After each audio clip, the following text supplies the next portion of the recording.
Você lembra daquele ditado, mais ou menos assim, fulano nadou, nadou, nadou, nadou e morreu na praia? Ele dá uma ideia de uma pessoa que chegou perto de onde queria chegar, era alguém que estava lá no oceano, talvez sob perigo de vida. Essa pessoa se esforçou, passou pelas ondas, enfrentou as dificuldades, as intempéries em mar aberto e conseguiu chegar onde queria, que era na beira da praia, para chegar sã e salvo. Mas quando chegou na beira da praia, já exausta, extenuada pelo tempo que lutou, que nadou, que se empenhou para fugir do mar e de se afogar, acabou morrendo na praia. É mais ou menos essa história que eu quero hoje tratar, mas no tocante à salvação, de gente que vai tão perto da graça de Deus, tão perto de Jesus, tão perto do Evangelho, tão perto da porta do céu, mas que por uma idiotice, às vezes eu fico pensando, procurando palavras aqui que não ofendam, mas eu acho que eu preciso dizer as palavras idiotice, orgulho ou qualquer outro tipo dessas vaidades da vida, a pessoa acaba perdendo a oportunidade de ser salva. Pode ser que eu esteja falando de você. Aliás, eu não. As palavras de Jesus vão falar de você. Alguém tão perto do reino de Deus, tão perto de uma experiência de salvação, tão perto de uma regeneração profunda e verdadeira no seu coração, tão perto de uma vida nova, tão perto de ter o seu nome escrito no livro da vida, e que por um motivo que não vale a pena, ainda que para você vale a pena, perde a salvação. Eu espero, de alguma maneira, despertar. Histórias como essa estão aqui na Bíblia para nos despertar, para nos fazer enxergar, para nos fazer entender, e que não aconteça com a gente aquilo que aconteceu com a referida pessoa, que é o jovem rico. Você conhece essa história? O pastor Rafael conhece essa história muito bem. E eu escolhi, depois de ter lido nessa madrugada, os 3 textos, porque essa história aparece em Mateus 19:16, você pode ler depois, Mateus 19:16, até o versículo 30 mais ou menos. Essa história aparece em Lucas 18, do verso 18 ao 30 também. Mas eu escolhi para nós o texto de São Marcos. Marcos foi assim um tanto quanto mais detalhista, minucioso. Então Marcos 10, do 17, eu vou até o 27. Do 17 ao 27, depois o Pedro entra na conversa para falar alguma coisa sobre os apóstolos. Hoje não nos interessa, eu vou ficar concentrado na percepção do jovem rico, de como aquela conversa aconteceu. Todos encontraram, já aparece aí, está escrito que Jesus pôs-se a caminho, estava na sua missão. Jesus nunca parava, nunca estava de braços cruzados. E correu para ele, na direção dele, um homem, o qual se ajoelhou diante dele e lhe perguntou: bom mestre, que farei para herdar a vida eterna? No Evangelho de São Lucas, você vai ver que ele é apresentado como um príncipe. Ele era de fato uma autoridade, possivelmente herdeiro de alguém muito rico, influente, do meio político daquela região. E ele herda o posto, ou ele herda os bens, ele herda a respeitabilidade desse pai. E ele é muito jovem ainda, mas ele tem uma vida esplêndida e regalada. Nesse sentido, talvez ele não se pareça com a maioria, porque nós estamos num país pobre, que é o Brasil, Pobre por causa da desigualdade social, com problemas relacionados a questões econômicas. Então, a maioria da população veio das partes mais baixas. Há esses que prosperam pela graça de Deus, mas a maioria são pessoas, como a gente costumava dizer, humildes, pelo menos no aspecto financeiro e econômico. Seja como for, esse rapaz, ele tinha consciência da vida eterna. Ele tinha uma vida boa, uma vida regalada, uma vida esplêndida, mas ele sabia que tinha uma vida depois dessa vida, uma vida depois da morte. E que ele precisava tomar posse dessa vida, que ele precisava ter o nome dele escrito no livro da vida. Então ele já está possivelmente uma pessoa muito inteligente, muito antenada, vinha acompanhando o ministério de Jesus. Só para você ter uma ideia, esse é o 3º ano do ministério de Jesus. Imagino que ele começou a ouvir as histórias sobre Jesus, as curas, as libertações, as obras dos apóstolos, as obras dos 70 discípulos. Jesus já está possivelmente nos últimos 2 meses de ministério, porque depois daqui você vai ler, principalmente lá em Lucas, que tem a entrada triunfal. Então nós estamos assim a poucos dias da paixão de Cristo. Então esse homem segue Jesus a uma certa distância, ele é convencido pelo Espírito Santo de que Jesus é o autor da salvação, ele tem respostas que a religião não tinha, ele tem respostas que as riquezas não lhe davam, e ele vai até Jesus, ele se prostra, ele se ajoelha, ele admite que Jesus é o Salvador, e ele pergunta: o que eu faço para herdar a vida eterna? Veja, Jesus não o acusa de estar aqui com hipocrisia, não é uma atuação. A maneira como ele vem correndo na direção de Jesus, a maneira como ele se ajoelha, a maneira como ele lhe dirige palavras, ou dirige palavras a Jesus, bom mestre. Tudo isso parece muito sincero, mas eu já adianto de antemão que há um conflito acontecendo no coração desse rapaz.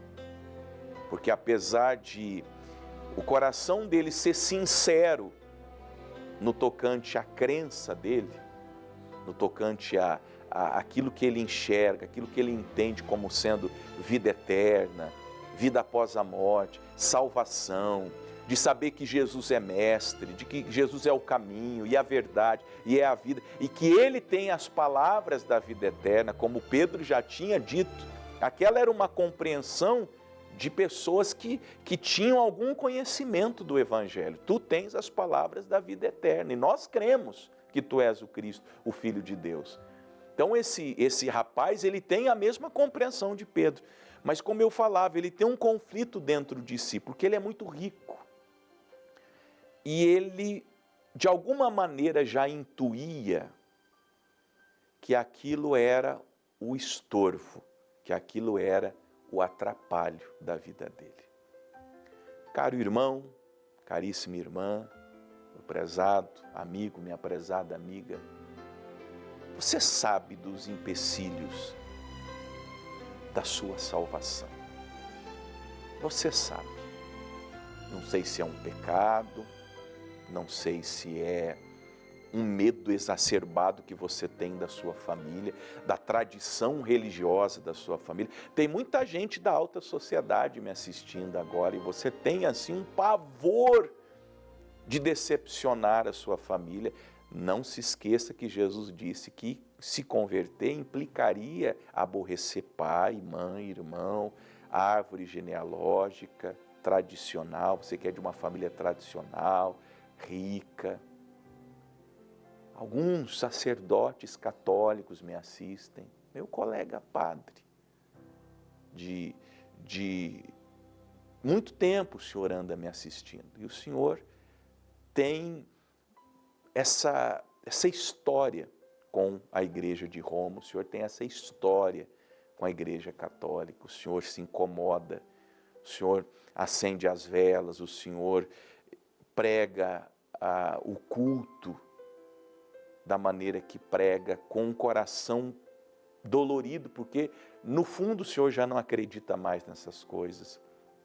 Ou o Senhor, colega pastor de uma igreja que não é igreja, o Senhor faz as coisas que o seu líder manda, mas já não é de coração, porque o Senhor sabe que não é assim. Essa maneira como a sua denominação lida com dinheiro, prometendo coisas para quem dá mais, para quem sacrifica.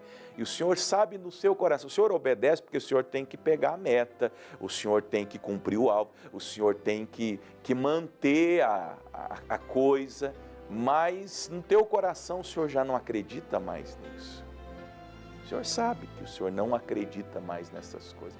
As faz pela cobrança, pela exigência, para não perder o teu cargo, para não perder o teu posto, para não perder a tua posição, para não perder a tua prebenda. Mas o Senhor sabe que isso aí não é de Deus. Não, o Senhor não encontra respaldo na Bíblia, que não há mesmo nenhum respaldo nas Escrituras. O Senhor sabe disso. E no fundo todo mundo sabe. Quando esse rapaz chama Jesus de bom, Jesus já o interpela e diz: por que me chamas bom? Ninguém é bom senão um, que é Deus. Por que Jesus falou isso? Porque Deus já tinha falado no coração daquele jovem que o problema dele não era o dinheiro em si, era o apego que ele tinha ao dinheiro, às riquezas, aos bens materiais. E sempre que ele estava em oração e Deus lhe dizia: meu filho, se você quiser o reino de Deus, porque a oração dele era essa: o que eu faço para herdar a vida eterna, eu quero ir para o céu. Deus dizia no coração dele, pelo Espírito Santo: você precisa parar de amar as coisas mais do que a mim. E aí ele achava que Deus não era bom. Não, Deus não é bom, porque se Deus fosse bom, Ele ia querer o meu bem. Ele ia querer o que eu quero. Tem gente que julga Deus bom ou mal assim. Não, Deus é bom se Deus faz o que eu quero. Deus é bom se Ele realiza os meus sonhos. Deus é bom se Ele cumpre os meus privilégios. Se Ele me dá o que eu quero, ainda que seja errado, eu quero e eu quero. E Deus lhe negava. Deus negava a ele aquela oração e não testificava a salvação no coração dele. Ele orava, ele dizia: Senhor, eu quero me sentir perdoado, eu quero me sentir salvo, eu quero me sentir apto para o reino de Deus. Impressionante essa parte, porque ele é jovem, ele tem uma consciência de que depois dessa vida tem uma vida, e ele sabe dessa vida, e ele quer estar preparado para essa vida, mas ele não conseguia se sentir perdoado, salvo, redimido. Por quê? Porque toda vez que ele tocava nessa questão com Deus, Deus lhe dizia: você sabe o teu problema. Ele diz a você, querida, ele sabe o teu problema. E aí o coração dele se fechava, ele dizia: não. E eu não sei se ele admitiu, penso que não, ele era muito inteligente para falar à toa, para falar pelos cotovelos, muito inteligente, mas lá no fundo do coração, nas meditações, nos pensamentos, lá nas câmaras interiores do coração, onde só os olhos de Deus contemplam, ele possivelmente indagava: Deus não é bom. Se Deus fosse bom, Deus me salvaria e deixaria eu amando as riquezas, os bens materiais. Aí Jesus mostra para ele, que entende da conversa dele com Deus, fala: olha, bom é o Deus que você acha que não é bom. Porque veja, amados, se Deus nos pedisse tudo, Deus é bom em todo o tempo. Se Deus tirasse todas as coisas que Ele te deu, todas, como Jó, Ele seria bom. Ele é bom em todo o tempo. Ele é bom em todo o tempo. Só que você não vê assim. Você acha que Deus é mau quando Deus não responde orações que você tem feito. Você acha que Deus é mau quando Ele não lhe atende. Você acha que Deus é mau quando Ele lhe dá uma direção que não é aquela que você esperava para a sua vida. E aí Jesus fala, bom, é Deus, é o Deus que você acha que é mau. Você quer salvação, mas você não quer obedecer a Deus. Aí, Jesus prossegue disso. Você conhece os mandamentos? Não adulterarás, não matarás, não furtarás, não dirás falsos testemunhos, não defraudarás alguém, honra teu pai e tua mãe. Ele, porém, respondendo, disse, mestre, tudo isso guardei desde a minha mocidade. E aqui eu quero fazer um comentário. Tem gente que guarda os mandamentos não por amor a Deus, guarda por medo. Tem gente que dá o dízimo por medo. Deixa eu lhe contar uma história. Eu era obreiro numa das nossas igrejas aqui na região metropolitana de Curitiba. Não vou dizer que foi em Colombo. E eu auxiliava um pastor ali. E ele fez uma coleta. Eu não lembro quanto era exatamente. Estou falando dos idos anos 2000, 23 anos atrás. E aí ele pediu pessoas com 100, com 50, o alvo, o propósito eu não lembro qual era, mas eu lembro que ele pediu e não veio nenhuma pessoa. Aí ele ficou assim meio bravo e fez uma oração forte. Ele era ungido, ele não é mais pastor, a mulher dele largou dele, é uma história confusa aí, de uma pessoa que não seguiu no caminho do Senhor. E manifestou um demônio. Aí ele teve uma inspiração diabólica, demoníaca, porque não foi Deus que deu aquela inspiração para ele, não tenho dúvida disso. Ele deu uma sacola na mão daquela pessoa manifestada, uma salva de oferta, e com o demônio ameaçando que quem não desse ele ia atacar, olha, aquela salva encheu de dinheiro. Nós ficamos um tempão contando dinheiro depois do culto para mandar para o banco. Era gente colocando 100, 50, as pessoas deram tudo que tinham. Só que aquilo, para o pastor, ele achou que foi bom, porque ele alcançou mais do que ele precisava. Para a igreja, instituição, denominação, foi bom, porque aquele dinheiro entrou, pagou as contas. Mas eu fiquei muito mal, eu fiquei pensando, meu Deus, as pessoas têm mais temor do demônio do que de Deus. Elas atendem mais o demônio do que o Espírito Santo. Então tem gente que guarda os mandamentos, mas guarda por outros motivos. Por outros motivos. Não pelo motivo genuíno que é o amar a Deus sobre todas as coisas. Aí esse rapaz fala, não, isso aí eu guardo. Eu faço, eu obedeço, eu atendo, isso aí está de boa para mim. Agora, não era de coração, ele fazia por obrigação. Tem gente que faz por obrigação, faz por medo do diabo, faz por medo de uma consequência ruim. E aí, Jesus olhou para ele, o amou, como me ama, como te ama, como nos ama a todos. E falou, olha, eu vou ser sincero com você, falta uma coisa para você. Na verdade, o jovem já sabia, Jesus já sabia, Deus já sabia, os céus já sabiam, todos sabiam. Mas Jesus não se furtou e falou, vai, isso é para ele, vende tudo quanto tens, dá-o aos pobres, não era para a igreja, até para nenhum pastor salafrário usar esse texto aqui para pedir oferta. Esse texto não é para pedir oferta, viu, pastores? Esse texto não é para pedir oferta, era uma conversa de Jesus com aquele rapaz. Tanto que Jesus nem falou para ele dar para a igreja, poderia ser isso aqui usado para hoje. Bom, sem ter uma palavra específica, os picaretas já usam, imagine se tivesse uma palavra, né? Então Jesus, para não deixar margem de interpretação errônea, vai e vende o que você tem, vende tudo é tudo. Dê aos pobres, não para a igreja, não para o ministério, para os pobres, e terás um tesouro no céu, e vem e me segue. É evidente, gente, não preciso fazer nenhuma interpretação translocada aqui. Aquele rapaz tinha um ministério.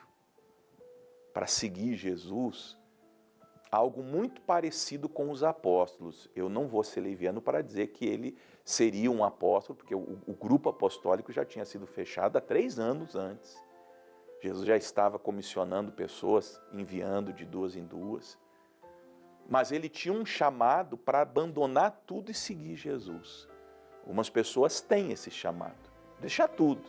Deixam a vida secular, trabalho, empresa, negócios, e vão seguir a Jesus. Isso não é para todos, mas era para ele. E ele nunca quis aquilo, nunca. Ele nunca quis o plano de Deus.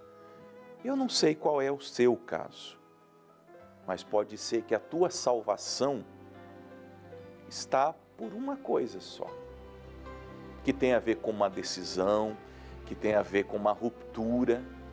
É uma ruptura, imagine. Ele teria que dar muitas respostas, ele chegar no pai dele, falar: pai, eu tenho algo para lhe contar, eu vou seguir Jesus. O pai dele: que legal, como que é? Bom, eu não posso ter nenhuma posse, eu vou ter que vender tudo, dar para os pobres, e ele tinha que obedecer tudo, não adiantava ele fazer pela metade, tinha que vender. Como ele era muito... Imagine quanto tempo ele necessitaria para vender propriedades, para vender boi, para vender animal, para vender, enfim. E depois ele ainda tem que fazer a doação. Não era uma coisa muito simples, que seria do dia para a noite, era uma coisa que demandaria um certo tempo. Possivelmente, e agora eu me atrevo a imaginar, esse homem seria importante lá no início da igreja primitiva. Possivelmente. Ele ia ser um Barnabé da vida, um Filipe da vida, porque Jesus, mais uns dias, seria preso, crucificado, morto, ressuscitaria ao 3º dia, como de fato aconteceu, e aí 2 meses depois vem o Pentecostes, o Espírito Santo, e a igreja é iniciada com a liderança de Pedro. Eu tenho para mim que havia um plano de Deus para aquele jovem, para o início da igreja.